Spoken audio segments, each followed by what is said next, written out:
This prayer request from Ali Zoo. ICE went into Irvine, California today with 17 armed vehicles, a large number of heavily armed agents and Secret Service in order to arrest a kid who's been putting up posters. Sure, because that's an appropriate response to posters. That's an absolutely and that makes sense. Posters around the neighborhood warning of ICE raids. He lives with his parents but wasn't home. They also invited a Fox News reporter. Okay, so this was something I was going to talk about, and then I thought, well, no, maybe we'll just chill. No, we're going to talk about this tonight. So the other day I was watching, I don't know where I was. I was scrolling through something, whether it was YouTube or Facebook or some other hellscape from whence there is no return. I was watching, and I caught a video that a bystander took of a bunch of people, a bunch of men trying to detain another man. And as the bystander sort of said, "You can't do this. Leave him alone. Stop grabbing him. Put him down. You can't take him like this." Those men turned on her and said, "Don't touch me. I'm a federal agent. I'm ICE, I think I'm ICE. I'm this, I'm that, I'm blah, blah, blah, blah, blah." No badge, no markings, no cool jacket with with their agency written on the back. Nothing. There was no identification visible on these guys. And they turned on this lady. Now, the thing that popped into my brain was watching it. Here in Canada, we have a Good Samaritan law. And it's something that's in various places in the United States as well. But in Canada, we have a Good Samaritan law that legally protects people who try to help someone who is injured, ill, or in danger. Okay, so the law is that if I see you're hurt and I try to help you, then I'm protected because I was genuinely trying to help you. And so legally speaking, I'm protected if I happen to hurt you or something along those lines. Now, I was applying that Good Samaritan law to a situation like this individual recorded. Okay, 4 guys, completely unidentified, jump out of a vehicle, grab somebody, and try to force them into the vehicle. That to me sounds like, whoa, that's dangerous. That person, that one individual who's being jumped by the 4 other individuals, unmarked, unidentified individuals, that one individual who's being accosted, who's being assaulted, they're in danger. As a Good Samaritan, I should jump in. I should jump in to help this person. I should get my camera on. I should be yelling. I should be pointing my finger. I should be demanding that they let that person go. I should be calling the police, saying, "Hey, there's a kidnapping happening right in front of me." I should be doing all of those things.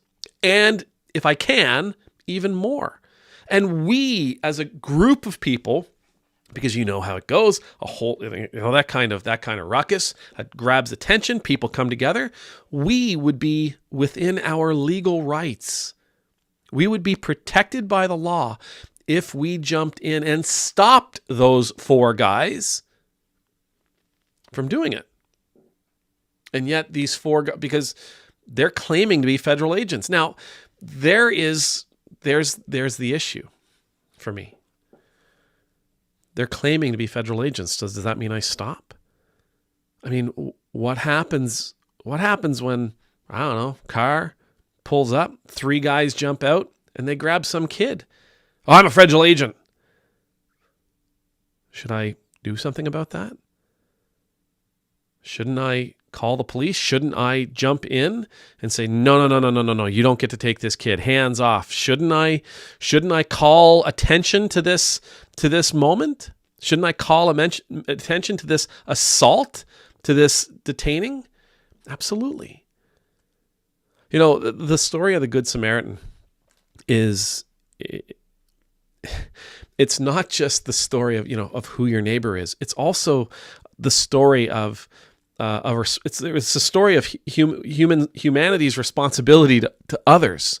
And I would argue humanity's responsibility to creation and to nature, and as well as to one another. The story, I'm sure you've all heard it. It comes from the 10th chapter of the Gospel of Luke. Jesus is asked a question, okay, well, who is my neighbor? And Jesus said, okay, well, there was a man on his way to Jerusalem, or on his way to Jericho or someplace like that. And as he's going, these bandits jump him. And they beat him, and they rob him, and they take his clothes, and they leave him in the ditch. And they leave him in the ditch for dead, and he is close to death. And a priest goes by, and I'm not touching. A Levite goes by, I'm not touching. And they ignore him, and it's not until a Samaritan comes by, a non-Jewish person, a Gentile, for lack of a better way of explaining it, somebody who is outside of the Jewish community. He comes by, he sees this guy in the ditch, and he goes, well, I can't leave him there. Right? We have a responsibility to help one another. We have a responsibility to get involved. We have a responsibility to get our hands dirty. And yet, in a situation like we're seeing, and this isn't the only time that I've read stories or saw video where people have been confronted by unidentified, generally speaking, men, by unidentified people who are attacking someone, who are doing their very best to grab, detain, and vamonos with someone, take off with someone.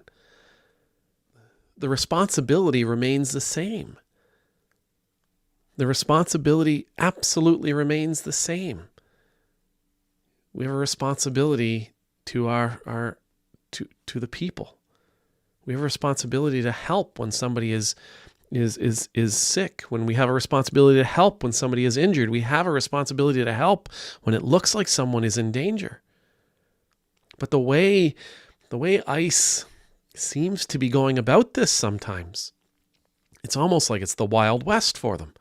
That, oh, well, I can just go ahead and jump in and do this. It's going to lead to other people getting hurt. It's going to lead to other people being detained. It's going to lead to other people being arrested.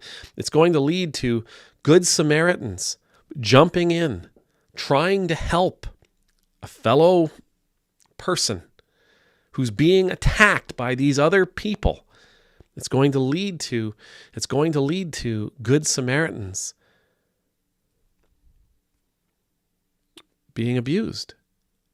It's going to lead to good Samaritans being injured, arrested, having the book thrown at them. Simply because for some of these people who are claiming to be ICE agents, claiming to be federal agents, claiming to be law enforcement, without any identification, and having zero desire to present that identification when they're asked. This isn't the Wild West. You don't have diplomatic immunity. They can't just do whatever they want. And if they continue to do it, again, one of two things will end up happening. The first is that good Samaritans will end up injured in some way. Good Samaritans will end up hurt in some way. And the other thing it will do is that we will stop. This will become normalized to us. And rather than jumping in and helping someone, we will just make the assumption, and yes, I know what an assumption does, and in this case it's true as well, but we will make the assumption based on our safety that those must be federal agents just doing their thing. And we won't help. And I think the really sick thing is that might be exactly the goal. That might be exactly the goal of making these arrests, detaining people in this fashion. We want you to stop helping your neighbor when you see your neighbor in danger. We want you to stop trying to help people when you think that they might be in danger. We want you to start turning away. And we want you to walk down the street. We want you to be more like the priest and the Levite and less like the Samaritan. Because if you turn away, we can do whatever we want to whoever we want. Amen.